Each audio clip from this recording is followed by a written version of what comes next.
Erev Tov, Rabotai. This year looks like we're going to have Purim on Friday, Yom Shishi, right? So that has its own rules, and the things that you have to understand. Because Yom Shishi is Erev Shabbat, so you have to change your schedule a little bit, with this Purim. So what does that mean? At night you do everything normal, no problem, right? You read the Megillah, you go home, you do a little Simcha, everything is good, Baruch Hashem. But in the morning, right now it's Erev Shabbat, so you're going to be pressed for time. So that means that usually, like most people, they make the Seudah in the afternoon, on Purim. But because it's Erev Shabbat, you should do the Seudah in the morning. You know what I mean? Why? Because if you do in the afternoon, you're not going to be hungry for Shabbat. So it's going to clash. Not a good thing to do like this. So therefore what you do is do the Seudah in the morning. 10 o'clock, it's good. Like this, You finish by 12, you're done, whatever, let's say, right? Whatever. Let's say you do 2 hours. You finish by 12, and then you start to prepare for Shabbat. That's the way to do it, And then you're going to be also hungry. By the time it's already 6 o'clock, you're going to be already, you're going to digest your food. So this is the way to do it, for Yom Shishi, when Purim falls on Yom Shishi. Over there, by the way, in Eretz Israel, they have a different issue, in Yerushalayim. It's Purim Meshulash, because it falls on Shabbat for them, That's a different story. I'm not going to get into that right now. We're not in Yerushalayim, we're over here. So I'm going to tell you what you have to do for here.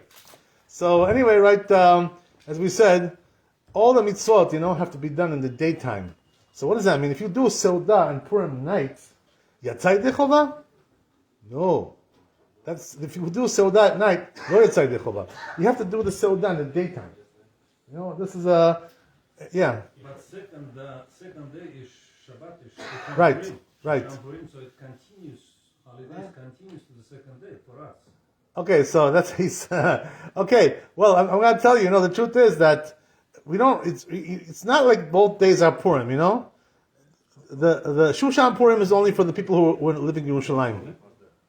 In places like this, that's not a holiday for us. But we don't. Okay, we don't say Tachanun. Yeah, okay, we don't say Tachanun, right?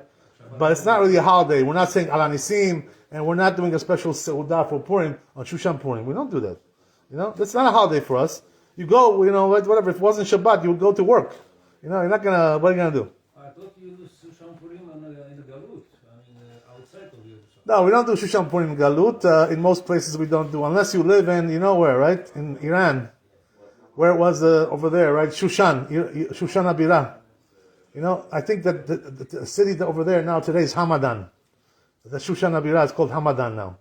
So if you live in Hamadan, Lo aleinu, you don't want to live over there, believe me. Don't go over there. You're going to have problems over there. Don't go there, forget about it. They're going to say, you're a Zionist, and God knows what they'll do with you over there. So that's the only place that we're going to do like that, in Hamadan. But Hamadan, right, we're not in Hamadan, so we're not going to do Shushan Purim. We only do a regular Purim. So, okay, that's one thing, right? So all the mitzvot have to be done in the daytime. So you got to do everything, Mishloach manot, right? Matanot le'evyonim. All these things have to be done in the day. If you do it at night, lo yetzai dechovah. You didn't fulfill your obligation at night. So it's going to go on Friday. Yeah, so it's a short day, So you got to do fast, Zrizut, zrizim makdimim. Everything do early in the morning, When you see the rabbi in the shul in the morning, give him the matanot, give him the mishloach manot, give him a so we can do the mitzvah early, Don't wait till late, until mincha time. It's too late already. Give it to him early so he can, You should have to appreciation. Show him some appreciation, for all the good things that he does. Okay, so that's the thing, right? Make sure you do everything on time. Also, as we said, matanot le'evyonim, everything has to be done in the daytime. So let's talk a little bit about the Seudah, right? It also changes a little bit now, because we're doing on Yom Shishi again, right? It's not the same thing as the other days. So what's the difference? First of all, right, you're supposed to drink on Purim, You know that, right? I don't have to tell you. Ad de lo yada, right? You got to drink. So since we're drinking on Purim, but the thing is, it's Erev Shabbat. So if you drink, a lot, you're going to come into Shabbat like, dizzy. Like, half dizzy, right? Whatever. So that's a little bit. So that's why if you want to drink on Purim, you should. If you can take it, if you can take it, you're not one of those guys who get crazy, Know your limit. Whoever gets you exactly. But if you get crazy when you drink, don't drink on Purim. Forget about it. Do just a seudah. Drink some grape juice. Mitzvah navim. That's all you need. Don't drink any wine. If you go crazy, you get nuts. But if you take your liquor well, you're a tough guy, right? So then, okay, fine, you can hold it. You don't go crazy, you don't go mishuga, start beating people up, and and insulting them, crazy, you don't become a nutcase. If you do like that, you shouldn't drink. But if you're good, you have a good neshama, and you can drink, and be happy, joyous, hugging and kissing everybody, making everybody happy. That's great. Singing, right? Dog. If you're like that when you drink a lot. That's good, Baruch Hashem. But if you go crazy, you become meshuga. Forget about it, right? Punching, violence, anger, insulting, abuse. No, I don't want that. You should never do that on any day, not on Purim and not any other day. That's the thing. So you got to make sure you know what you are. Okay, fine. So now, as we said, right, because it's Erev Shabbat, what you can do is, if you get a little bit drunk in the morning, you can sleep, 1 or 2 hours in the afternoon, and it'll come out. You'll sleep it off. You can do that if you want. Whatever. You got to make sure you do everything properly. But if you eat very late and drink very late, and you're almost coming into Shabbat, then it's not going to come out really good. It's going to come out really bad, like this. You're going to come into Shabbat. You forgot this. You're drunk. You can't think straight.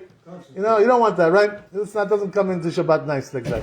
So you got to make sure, right, that you do everything. The timing is the most important thing here. When it comes to when you do Purim on Yom Shishi, you got to make sure the timing is very, very accurate. Akkuratni. Right? Everything has to be like that. That's the way it has to be. Otherwise, you're going to get into problems. But the truth is, emet. Let's say you didn't do seudah, right, in the morning. So should you do in the afternoon? Or not? That's the question, right? The answer is yes, you have to do, because it's a mitzvah, What can you do, so that mitzvah. You can't just say, oh, you know what, it's too close to Shabbat, forget about it. You can't say like that. You have to do a seudah, no matter what. So, if you weren't able to do it for some reason in the morning, I don't know, whatever, right? Something happened, you got distracted, blah, blah, blah. So you gotta do it also in the afternoon. What can you do? That's the way it goes. There's no prohibition, there's no isur to do in the afternoon, the seudah. But it's not proper, that's the thing, What do you mean on the Suda? Can I have in the morning like a couple of bagels, couple of eggs? This considered Suda? It's a good question. He's asking. So what the proper thing to do for Purim Seudah? It says make it like a Shabbat Seudah. Basar, meat, and chicken, and some fish. I don't know, good things, good stuff. You know what I mean? To make a cheap Seudah, like a breakfast, bagels and cream cheese. This is Lichvod Purim, Seudat Mitzvah. That's not a serious Seudah. This is Matanot Levianim. Exactly, he's right. Right, exactly. But this is not breakfast. This is Seudat Mitzvah. That's the thing. You have to understand, right? Breakfast is one thing. Breakfast we eat every day. Baruch Hashem. Yishtabach Shemo. Right? You eat a bagel. You eat something. Okay, very good. Yishtabach Shemo. But when you're doing Seudat Mitzvah, you got to make it nice. It's a party. You know what I mean? It's a mesibah. You're doing a special seudah for Purim. So it's got to be nice seudah, like your wife knows how to make, right? Everything good. Make sure she does everything nice. One chicken, one meat, right? All the good stuff. Right? Make it special, right? With all the courses and everything. That's the way you got to do it. That's why it's better to do it in the morning, because otherwise if you do it in the afternoon like this, you're going to be full coming to Shabbat, You can't even move anymore. That's too. You're so full already, from all that food. It's not good, right? There's no kavod like that. Okay, you got the point, right? So as we said, drinking, if you can, you can do it. You can drink, but you have to make sure you come into Shabbat, with your head is on straight, You know what I mean? It's not your head is not wobbling around. You gotta come to shul and pray. You know what I mean? So if you're half asleep, you can't do like that, right? So we need to pray for this. We need some mazal. So Hashem should give us siyata dishmaya. We should do everything properly. That's the thing. Okay, so again, right? So let's talk about a little bit about what do you call it? Matanot levionim. Right? So how do you do this mitzvah? It's not so easy, by the way, to do the mitzvah here in Queens, in New York, or in America. Not so easy. You know why? Because there are no evionim over here. We don't have any evionim. Who do you know that's evion? Nobody. You don't know that. You have one Bukharian evion. You have one Persian. What do you have? You have nobody like that. So who are you going to find? That's the question. So there are some people, by the way, in the neighborhood who are like, they're not so, they're in bad shape, they can't finish the month, you know what I mean? They're in bad shape. So if you know somebody like that, who's really poor, bemet, he's bemet poor, not somebody who's saving money, to send his children to school, to yeshiva. We're not talking about that, That's not Evion. Evion means he doesn't have money to eat the seudah. He's really poor, It's hard to find somebody like that here. But anyway, if you can, so what's the mitzvah? You give, right, to two people, two Evionim. Right? And you give, how much do you give to each one? So, if your parnasah is good, you got deep pockets, so give a nice gift, nice matana, give him, $100, give him, something, good, $50, something nice, give him. If you're not so rich, you're not that rich, so what's the minimum, right, you can give, like that's $20. Yeah, he likes it. Okay, pull out your 20. Give it to him, right? So the truth is, you can even give less than 20 if your budget is not so good. What is the minimum? They say, he's right what he's saying over there, Rabbi Yonatan. So he's telling you like this, right? That what you got to do is give him enough money to have like a seudah, like a breakfast, bagels and cream cheese, something like that. He's a poor guy, right? So he's not going to eat the fancy food, whatever. So how much is that? About $5. He could buy something to eat, bagel, with cream cheese or with eggs, and some coffee, I don't know, whatever, right? Something like that. That's the minimum, right? You can eat something with that. You can get a bagel, with something and eat it. That's it, right? That's the minimum. That's a person who's not so rich, he's not so wealthy. He's got a very, very small budget, not something major, whatever. So a person like that's the minimum. But if you have good pockets, you got some money in the bank, everything is good. So then give more, give $50, $100, whatever you can afford, right? Somebody who's very rich, you give $1,000, I don't know, whatever it is, right? I don't know. God knows. Maybe 1,000 is too much, because you don't need $1,000 to eat seudah. I mean, that's sorry, too much, That's a little bit too much. But $100, can make a nice big seudah. It would be nice, Go to a restaurant, and have some nice food. You can do that, $100. You can spend $100 in a restaurant. So then something like that, if you have the pockets for that, you should do.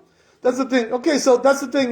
Depends on, how you are. So you give to two people, But the truth is, I have to tell you, emet, if you can't find somebody, who's evion, like very poor, you're patur, you're not really obligated to give. Only if you can find somebody like this. It's hard to find people. But in Israel, there's many people like this. Many people. I'm telling you, they don't have, you open up the refrigerator, they got nothing in there. Nothing in the fridge, They don't have what to eat. You know what I mean? So you gotta give it to a Jew or you could give it to a goy? Goy, no, you gotta give it to Jewish, right? That's the whole thing, right? Why do we do these mitzvot? To bring the people together, the Jewish people together. We should have a good heart for each other. So you give it to a goy, you're missing the point, By the way, the thing is, the truth is, you're not allowed to give tzedakah to a goy, unless you're giving to everybody and he's also there, So you should make chil Hashem. He's gonna say, oh, you see, they discriminate against me, because I'm not Jewish. If it looks like that, you have to give him also.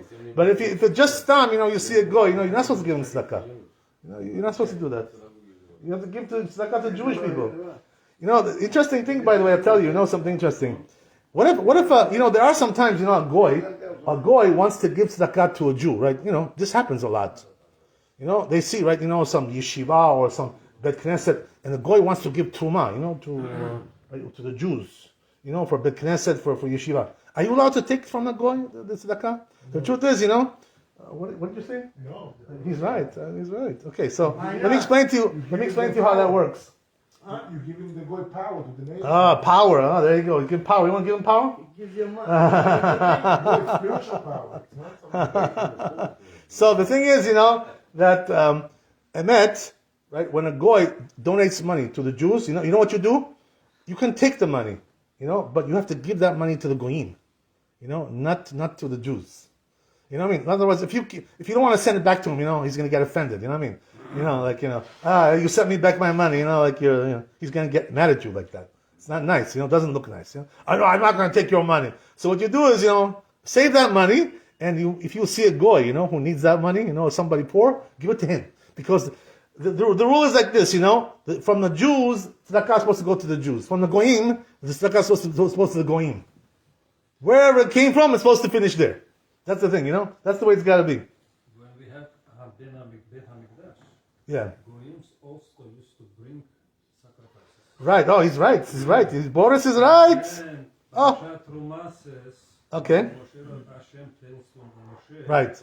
ask everybody, let them bring from the heart. Right. There is a word says, Right. and everybody is going to bring. Emet. What you're saying is emet. Emet. We do take. In other words, if we have Beit Hamikdash, we take a korban from a goy. Yes, we accept. But tzedakah is something else. It's not the same thing. You know, korban is one thing. Tzedakah is something else. Two different things. Why? So as Rabbi Yonatan said, right? He knows Chacham from Eretz Israel. You know, they have Chokhmah. The Israelis. They know. So what is what is he? They learn everything. So so it says in the Gemara, right? The reason why you shouldn't take, tzedakah from a goy to give it to a Jew is because this makes their malchut, go longer. It delays the geulah. Because they have zchut to go longer. Their malchut can go longer. That's why, we don't want that. We don't want to prolong their malchut. We want Mashiach to come. We want Mashiach now. You know what I mean? So if you want Mashiach now, don't make his malchut longer. That's the thing, Don't prolong his malchut by giving him zechut. I'll tell you a story and we'll finish here, There's a story about this, which is that one time, Daniel, right? He was at the time of the malchut of Nebuchadnezzar. So he made, Nebuchadnezzar, he really gave a lot of kavod to Daniel, He knew that Daniel was ish kadosh, Navi, Ruach HaKodesh, kadosh. So he loved him, he respected him a lot. So one time, what happened was, that HaKadosh Baruch Hu made a gezerah on Nebuchadnezzar, gezerah. You know what the gezerah was? You're going to go to the forest, and be with the animals. Because you're a chatzuf, you're a chutzpah. You spoke chutzpah against me, against Hashem. I'm going to put you with the animals in the yard, in the forest. So Nebuchadnezzar, when he heard this nevuah from Daniel, so he says, "Oh my God!" He says, "What am I going to do? Hashem is going to take me, into the forest. I'm going to be an animal, like all the animals over there. What am I going to do now?" So Daniel told him, he says, "If you want to delay it, if you want to delay the gezerah, you know what you do?" He said, "Give tzedakah, and this will delay your gezerah. You have a longer time, to wait." So what happened was that Nebuchadnezzar listened to Daniel. He gave tzedakah, and he gave tzedakah to the Jews. That's what he did, And because of that, it was prolonged. The punishment was prolonged. It didn't happen right away. So you see, right, that he was punished, Daniel, for this, That he gave this etzah, they punished him. Because he gave this etzah for Nebuchadnezzar, Rasha, to make his malchut longer. To prolong his malchut. So you see, right, that we're not supposed to do that. Baruch Adonai Le'olam, Amen ve'amen. Rabbi Chanina Kashomer, Rasa Kadosh Baruch Hu לא זוכר ישראל, לפיכך חיבה להם תורה ומצוות שלהם לא נחפש, למען צדקו יגדיל תורה וידיר.